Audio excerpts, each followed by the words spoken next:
There is an image that the most powerful religious authorities in history ordered to be erased from the face of the earth. It was not a pagan painting. It was not a heretical work painted by a rebel. It was a representation of God, painted by believers, placed on altars, in front of which thousands of people prayed every week. And yet, an order was issued that traveled to every corner of Europe and the colonial territories of America with a message that left no room for interpretation. Find it, remove it, burn it. Most obeyed, but some did not. And what those artists did to save what they loved was buried under layers of paint for 400 years, waiting for someone with enough curiosity to dare to scratch the surface. Stay until the end, because what we are going to discover today is not just the story of a forbidden image. It is the story of how far power can go when it decides there are truths the people must not see, and how far an artist can go when they decide those truths deserve to survive. Imagine walking into an ancient cathedral. The silence has its own weight. The smell of incense stops time. You raise your eyes toward the main altar, and what you find is not what you expected.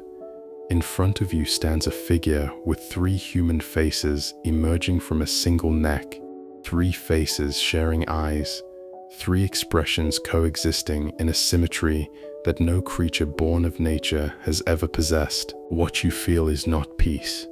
It is something older and harder to name, something your brain registers before you have time to think. That is exactly what the faithful of the 17th century felt when they stood before the Trifacial Trinity, and that reaction, that involuntary shudder, became the death sentence of one of the most audacious artistic traditions in the entire history of Christian art. To understand why this image existed, we need to understand the problem it was trying to solve.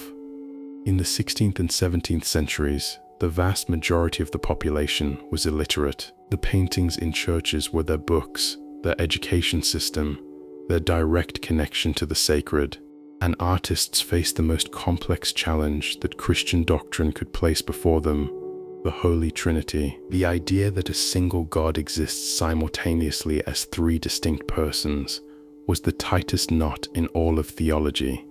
Philosophers and entire councils had not managed to explain it fully with words. How then would you explain it to a peasant who had never read a single line of theology? The artists found an answer: visual, direct, absolutely literal.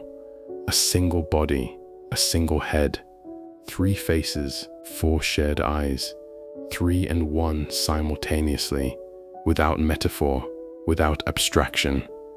Doctrinal truth converted into physical image, with a logic that admitted no misunderstanding. This representation was not born from the whim of a single isolated artist.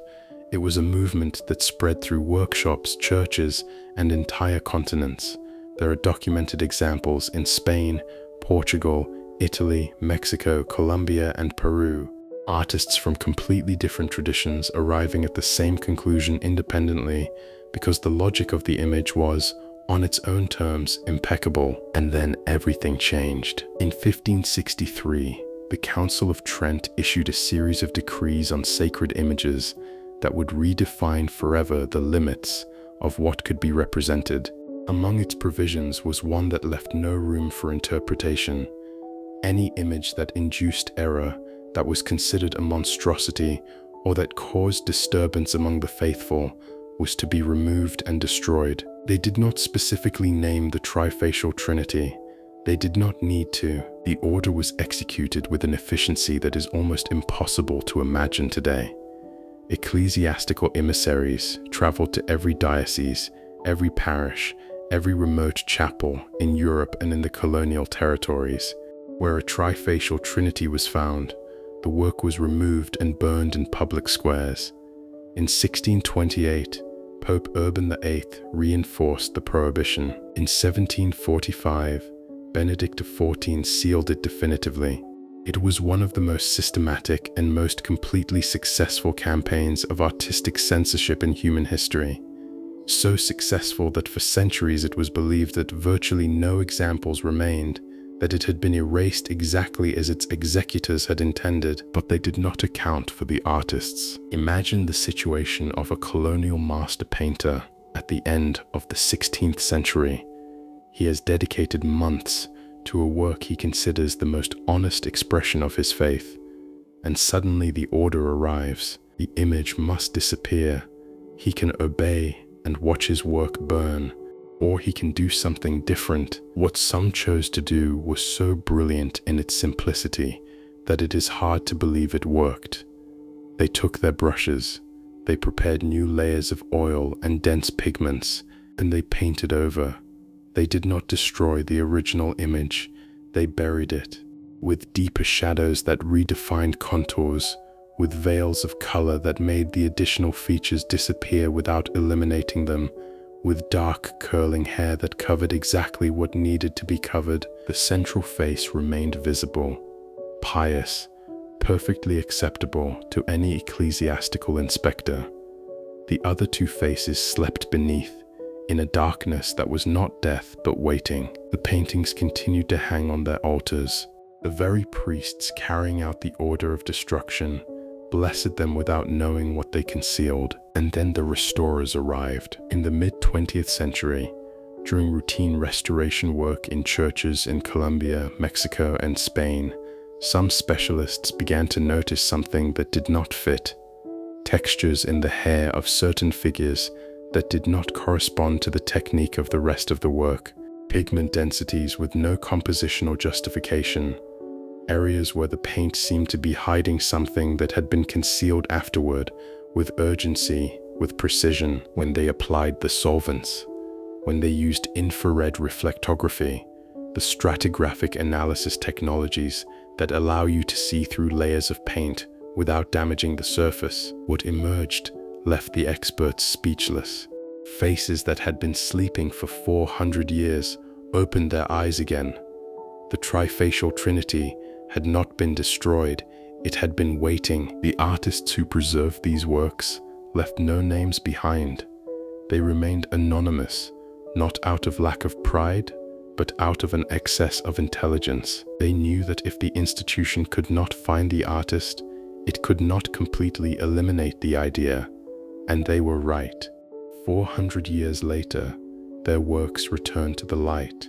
Their names remain unknown, but what they protected exists. That is what art means when it is practiced with genuine conviction, not the signature, the permanence of what the signature would have protected. And that leaves us with a question that goes far beyond the history of art. If a layer of paint applied with urgency in the 16th century was enough to conceal a truth for 400 years, how many other layers are out there right now? How many ideas, how many ways of understanding the world have been buried beneath what the power of each era considered acceptable?